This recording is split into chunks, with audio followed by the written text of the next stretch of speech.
नमस्कार, मैं कामिनी शर्मा और आप देख रहे हैं न्यूज चमकता भारत। और आइए सबसे पहले नजर डालते हैं आज की सुर्खियों पर। थम नहीं रहा दुर्घटनाओं का सिलसिला। सीआरपीएफ जवान ने बाइक सवार दंपत्ति को मारी टक्कर। इलाज के दौरान टीएमएच में हुई दंपत्ति की मौत। विशेष अभियान के तहत एसएसपी ने चलाया जांच अभियान। 1 दर्जन से ज्यादा नशेड़ी गिरफ्तार। नशा करने का सामान भी हुआ बरामद। और खड़ी कार में अचानक आग लगने से मची अफरा तफरी। मौके पर दमकल के पहुंचने से टला बड़ा हादसा। और अब खबरें विस्तार से। आजाद नगर रोड नंबर 1 में एक खड़ी कार में अचानक आग लगने से मची अफरा तफरी। वहीं आग लगने का कारण शॉर्ट सर्किट बताया जा रहा। हालांकि मौके पर दमकल की गाड़ी पहुंचने से बड़ी दुर्घटना होने से टली। बताते चले कि मानगो थाना इलाके के रोड नंबर 1 में ड्रम फैक्ट्री के समीप खड़ी एक कार में अचानक आग लग गई। अचानक आग की लपटें देखकर अफरा तफरी भी मच गई। किसी को यह समझ में नहीं आ रहा था कि आग आखिर लगी कैसे। देखते ही देखते कार पूरी तरह जलकर खाक हो गई। लाख लाख शुक्र है कि इस घटना में किसी इंसानी जान को नुकसान नहीं हुआ। स्थानीय लोगों ने कड़ी मशक्कत के बाद आग पर काबू पाया। हालांकि आग बुझने के बाद दमकल विभाग की गाड़ी मौके पर पहुंची। घटना के संबंध में बताया जा रहा है कि कार पर ड्रम फैक्ट्री के 2 कर्मचारी सवार थे। ड्रम फैक्ट्री में घुसने के लिए कार खड़ी कर गेट खोलने जा ही रहे थे कि अचानक कार में आग लग गई। किसी को कुछ समझ में आता इससे पहले आग ने विकराल रूप धारण कर लिया और देखते ही देखते कार धुआं होकर जल उठी।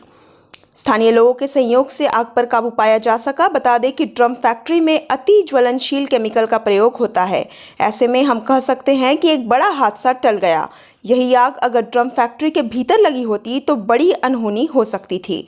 फिलहाल मानगो थाना पुलिस मामले की छानबीन में जुट गई है। हम लोग को जानकारी मिला कि वो ड्रम फैक्ट्री के पास आग लगा हुआ है। हम लोग चेकिंग लगाए हुए थे। चेकिंग के दरमियान थाना प्रभारी का आदेश हुआ कि ड्रम फैक्ट्री में आग लगा हुआ है, आप लोग जल्दी से जाइए वहाँ से आए तो देखे कि कार में आग लगा हुआ है। सब आदमी वीडियो बना रहा है, कोई आदमी उसको बुझाने की कोशिश नहीं कर रहा है। बगल वाला को जाकर खुलवाए और फिर बगल वाले को दोनों से पाइप निकलवा करके पानी दिलवाए।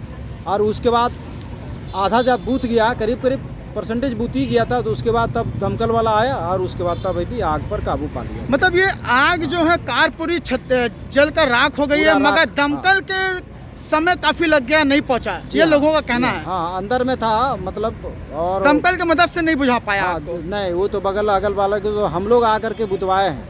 दमकल समय से नहीं पहुंची। हाँ, नहीं, समय से जैसे बता रहे हैं लोग कि समय से नहीं पहुंचा, वैसे तो हम लोग आकर के दोनों अगल बगल वाले से बुतवाए हैं। बताया जा रहा है 1.5 से 2 घंटा लगा दमकल को आने में। अगर समय से आ जाता तो क्या उतना तो नहीं लगेगा, लगभग 1 घंटा लगभग लगा होगा, है ना। ठीक है, तो मगर समय से आ जाती तो क्या समय से आ जाता तो बुझ जाता, पूरा जलता नहीं कार। हाँ, पूरा जलता नहीं। कहाँ गए थे आप? अरे सुबह मैं 9 बजे बिष्टुपुर गया था। 9 बजे से बिष्टुपुर से आया, एक बैग गाड़ी में आग लग गया।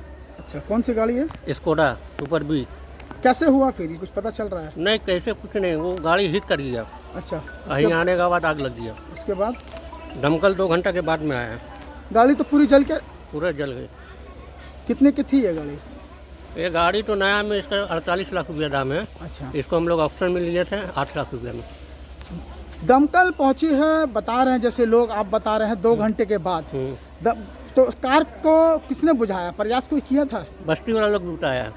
अच्छा, दमकल से कोई मदद नहीं मिली? नहीं, दमकल बाद में आया, आग बुझने के बाद। आपका नाम क्या हुआ पूरा? मोहम्मद जावेद।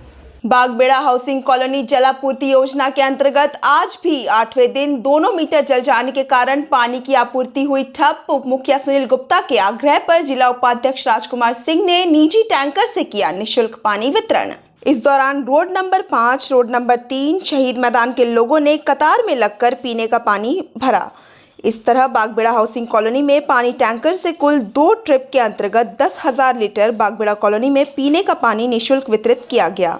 उप मुखिया सुनील गुप्ता ने कहा कि जब तक मोटर की मरम्मती नहीं होती है तब तक जिला उपाध्यक्ष राजकुमार सिंह के निजी टैंकर से पूरे बागबेड़ा हाउसिंग कॉलोनी में पीने का पानी निःशुल्क वितरण किया जाएगा। लेबर ब्यूरो चौक पर अपनी मांगों को लेकर संयुक्त युवा संघ ने किया टाटा मोटर्स प्रबंधन का पुतला दहन। टाटा मोटर्स क्षेत्र के स्कूलों में कंपनी कर्मचारियों के लिए एडमिशन में 80% सीट रिजर्व रखने के विरोध में रविवार को संयुक्त युवा संघ की ओर से टेल्को के लेबर ब्यूरो चौक पर टाटा मोटर्स प्रबंधन का पुतला दहन किया गया। पुतला दहन की अध्यक्षता कर रहे संघ के नगर अध्यक्ष धीरज चौधरी ने बताया कि टाटा मोटर्स क्षेत्र के स्कूलों में कंपनी कर्मचारियों के लिए 80% सीट रिजर्व रहती है, जबकि अन्य के लिए मात्र 20% ही सीट है। ऐसे में कई परिवारों को अपने बच्चों को दूर दराज के स्कूलों में नामांकन करवाना पड़ता है। इसके अलावा कंपनी क्षेत्र में स्कूल फीस में बेतहाशा वृद्धि कर दी जाती है, जिससे आम लोगों पर बोझ बढ़ जाता है। इसी को लेकर आज पुतला दहन किया गया है। उन्होंने चेतावनी दी है कि अगर एक हफ्ते में इस मामले को संज्ञान में लेकर कार्यवाही नहीं की गई तो वे लोग टाटा मोटर्स के मुख्य गेट पर 1 दिवसीय धरने पर बैठ जाएंगे। साथ ही शिक्षा प्रसार केंद्र और स्कूलों में भी तालाबंदी कर देंगे। हमारा विरोध ये है कि टेल्को के अंदर के जितने भी निजी स्कूल आती है सब में कंपनी के एम्प्लॉय के लिए 80% सीट जो है वो कंपनी के एम्प्लॉय के बच्चे के लिए दी गई है। तो हमारी मांग ये है कि कंपनी से जो भी इलाका है, बिरसा नगर, जेमको, मणिपीटो, ग्वाला बस्ती, गोविंदपुर, हमारी जितने भी जिनके पेरेंट्स जो है अन्य क्षेत्रों में बाहर काम करते हैं, हमारी मांग ये है कि जो हमारा 20% दिया है सभी वर्गों को अभिभावकों को एडमिशन के लिए स्कूल में इसकी बढ़ाया जाए। हमारी पहली बात ये है। दूसरी बात यह है कि इस कोरोना काल में पूरा देश एकदम जूझ रहा है, महामारी से जूझ रहा है, और जहां सरकार का आदेश था कि कोरोना काल में एनुअल फी बच्चों का नहीं लिया जाएगा और फी भी बढ़ाया नहीं जाएगा। पिछले साल तो फी नहीं बढ़ाया गया था, लेकिन इस साल सभी स्कूलों का फी 10% बढ़ाया गया है पहली, और जब सभी बच्चों का फी भर गया तो पेरेंट्स से एनुअल फी लिया गया, जो कि एकदम सरासर अपराध है। सरकार के विरुद्ध एक निजी स्कूलों की पहल है जो सरकार की बातों का ध्यान न रखते हुए सरकार की धज्जियां उड़ा रही है। इसका हम विरोध कर रहे हैं। आपकी मांगे नहीं मांगी गई तो फिर आगे क्या करेंगे? हमारी मांग 1 हफ्ता में पूरी नहीं हुई तो हम टाटा मोटर्स की जो मेन गेट है वहाँ पर हम धरना प्रदर्शन में बैठेंगे, और अगर वहाँ भी हमारी मांगे पूरी नहीं होगी तो टेल्को में शिक्षा प्रसार केंद्र और जितने सभी स्कूलों में तालाबंदी हम लोग उधर किया जाएगा। आज किसके द्वारा पुतला दहन किया गया? मेरा नाम धीरज चौधरी हुआ, मेरे नेतृत्व में पुतला दहन किया गया, संयुक्त युवा संघ नगर अध्यक्ष। स्थानीय नीति लागू करने की मांग को लेकर पूर्व घोषित कार्यक्रम के तहत आजसू पार्टी द्वारा सोमवार को विधानसभा घेराव की घोषणा की गई थी, जहां परसुडी पुलिस ने देर रात केंद्र से लेकर जिला के पार्टी पदाधिकारियों व कार्यकर्ताओं को हिरासत में ले लिया। बताते चले कि 1932 के खतियान के आधार पर स्थानीय नीति लागू करने की मांग पर आजसू पार्टी द्वारा आज विधानसभा घेराव करने का निर्णय लिया गया था। इसी क्रम में परसुडी पुलिस द्वारा देर रात पार्टी के केंद्र से लेकर जिला के पार्टी पदाधिकारी व कार्यकर्ताओं को हिरासत में लिया गया। लगभग 70 की संख्या में महिला व पुरुष कार्यकर्ताओं को परसुडी पुलिस ने रविवार देर रात से ही हिरासत में लेकर थाने में बिठाए रखा। वहीं जानकारी देते हुए पार्टी के केंद्रीय उपाध्यक्ष सपन सिंह देव ने बताया कि चुनाव से पूर्व हेमंत सरकार ने वादा किया था कि चुनाव जीत जाने के बाद अगर झारखंड मुक्ति मोर्चा की सरकार बनती है तो 1932 के खतियान के आधार पर स्थानीय नीति लागू की जाएगी, और आज सरकार अपने बातों से मुकर रही है। उन्होंने कहा देर रात से सभी पार्टी के पदाधिकारियों व कार्यकर्ताओं को थाने में बिठाए रखा गया है। पूर्व घोषित कार्यक्रम के तहत हम लोग को आज रांची विधानसभा घेराव करने के लिए जाना था, तो हेमंत सरकार अपने कामयाबी अपने विफलता को देखते हुए आधा रात को हमारे कार्यक्रम को उठा लिया है। अब इससे प्रतीत होता है कि सरकार डरी हुई है।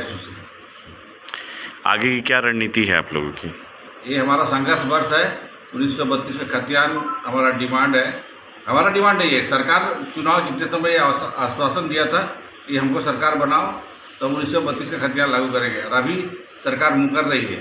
तो उसको हम लोग रास्ता दिखा रहे कि आपने कहा था और आज आप क्यों मुकर रहे, और इसीलिए हमारा संघर्ष चल रहा है।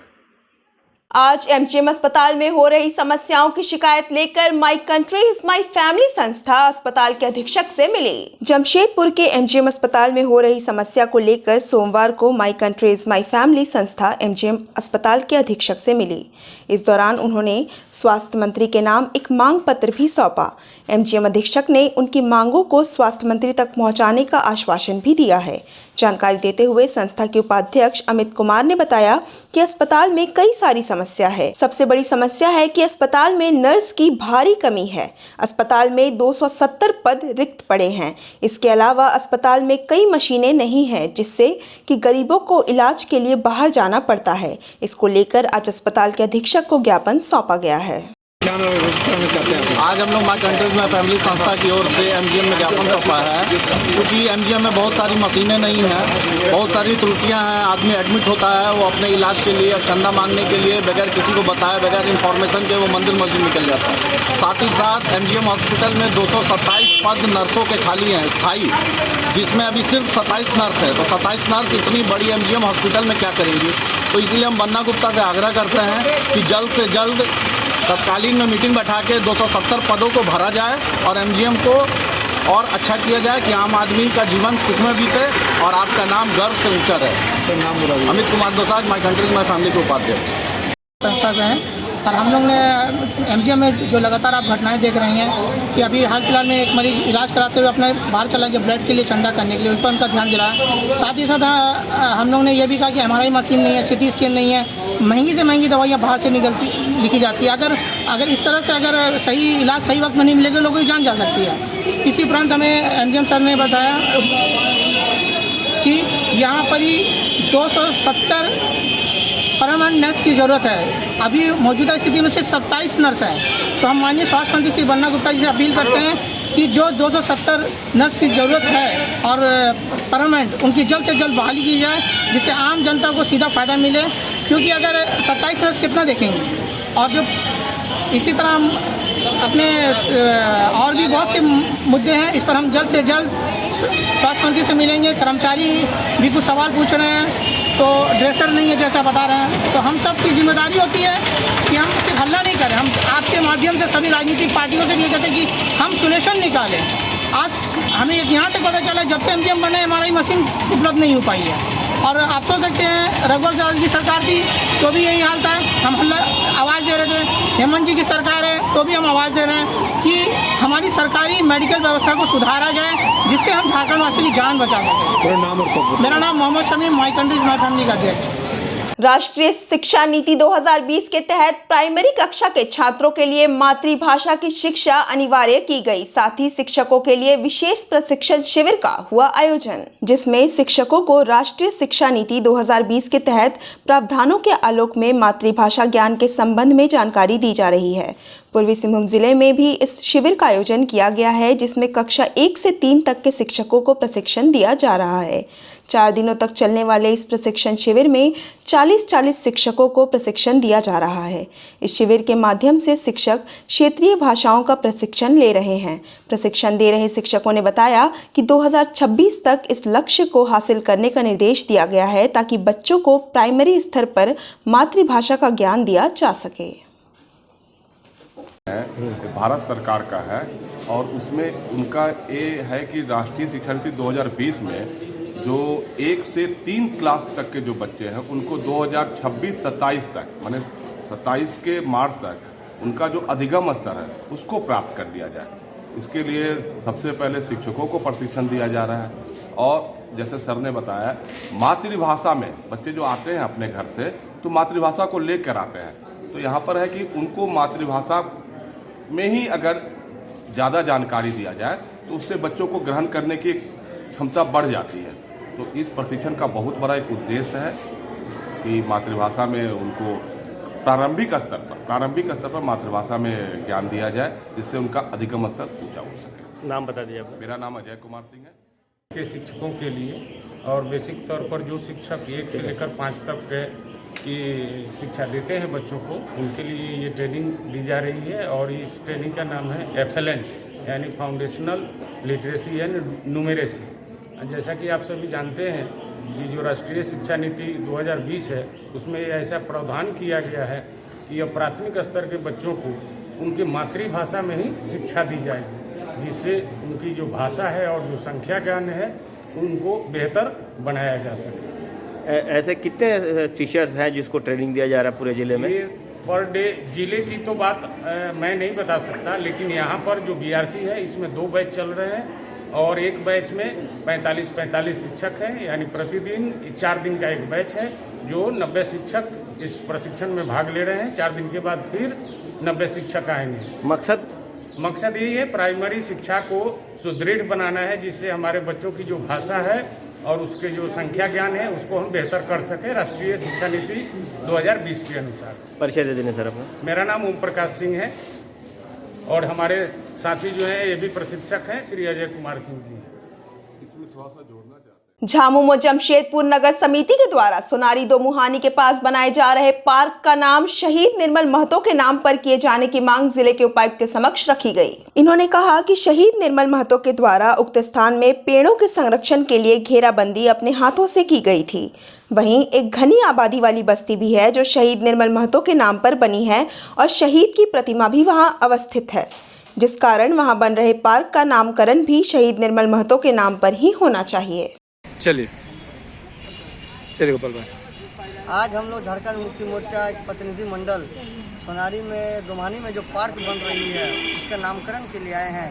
हम लोग का एक डीसी महोदय से निवेदन है कि उस पार्क का नाम शहीद निर्मल महतो जी का नाम पे किया जाए, क्योंकि शहीद निर्मल महतो जी अपने जीवन काल में उस पेड़ पौधों को बचाने के लिए, उस जंगल को बचाने के लिए कंटीले तारों से अपने हाथों से बैरियर को बनाए थे, उसको बचाने के लिए संघर्ष किए थे और उनके नाम से शहीद निर्मल महतो जी का नाम से वहाँ एक घनी आबादी बस्ती भी रहता है जो निर्मल नगर के नाम से जाना जाता है और निर्मल महतो जी का वहाँ एक स्टेचू भी है। इसीलिए हम लोग का एक निवेदन है कि उस पार्क का नाम सोनारी बस्ती सभी ने मेरे से बात भी किया था और हम लोग बात करके यह निर्णय लिए हैं कि उसका पार्क का नाम शहीद निर्मल महतो जी का नाम पे किया जाए। उसी के लिए डीसी का पास डीसी महोदय से हम लोग मिलने आए हैं उसी सिलसिले में। संस्कृति फाउंडेशन संयुक्त पंचायत समिति प्रखंड प्रमुख पूर्णिमा पावरी के नेतृत्व में पटमदा अंतर्गत गेरूवाला गांव में एक दिवसीय महिला टूर्नामेंट का हुआ आयोजन। पटमदा प्रमुख पंचायत समिति पूर्णिमा पावरी ने कहा कि 8 महिला टीमों ने भाग लिया। जमशेदपुर FC प्रथम विजेता हुए, वहीं उप विजेता महिला पुरुलिया टीम हुई। प्रथम पुरस्कार 8,000 रुपए दिए गए और द्वितीय पुरस्कार 6,000 रुपए दिए गए। ये भी 2 महिला का आयोजन है और मुझे गर्व होता है कि आज महिला ने हमें गर्वित किया है जीत के। 8 मार्च को हम लोग महिला दिवस मनाते हैं, लेकिन इसके पूर्व 6 तारीख को हम लोग ये आयोजन रखते हैं क्योंकि प्रोग्राम्स बहुत ज्यादा है हम लोग का। सभी पार्टिसिपेंट्स जो भी यहाँ पे पार्टिसिपेट थे सभी विजेता हैं हमारे यहाँ में। हमें यहाँ पे कोई पूछ रहे थे कि मैं इस कलर से हूँ, मैं उस कलर के ये पे हूँ। मैंने बोला कि नहीं, मैं सारे लेडीज के साथ हूँ, मैं सारे जो पार्टिसिपेंट है सारी महिलाओं के साथ हूँ, क्योंकि महिलाएं एक दिन के लिए सेलिब्रेशन होती है। महिला women's are celebrated to be everywhere, every day and every single day. आज की जो है ये है महिलाएं हैं जो जीत रही है, जो आगे बढ़ रही है, वही घर कल की एक अच्छी नागरिक बन सकती है, माँ बन सकती है, बहन बन सकती है, मजबूत कर सकती है हमारे सिटीजन्स को। I am not a feminist, मैं जेंडर इक्वालिटी में विश्वास रखती हूं। और चलते चलते एक नजर आज की सुर्खियों पर। थम नहीं रहा दुर्घटनाओं का सिलसिला। CRPF जवान ने बाइक सवार दंपत्ति को मारी टक्कर, इलाज के दौरान TMH में हुई दंपत्ति की मौत। विशेष अभियान के तहत SSP ने चलाया जांच अभियान, 1 दर्जन से ज्यादा नशेड़ी गिरफ्तार, नशा करने का सामान भी हुआ बरामद। और खड़ी कार में अचानक आग लगने से मची अफरा तफरी, मौके पर दमकल के पहुंचने से टला बड़ा हादसा। दिन भर की तमाम ताजा तरीन खबरों के साथ बने रहने के लिए देखते रहिए न्यूज़ चमकता भारत। नमस्कार।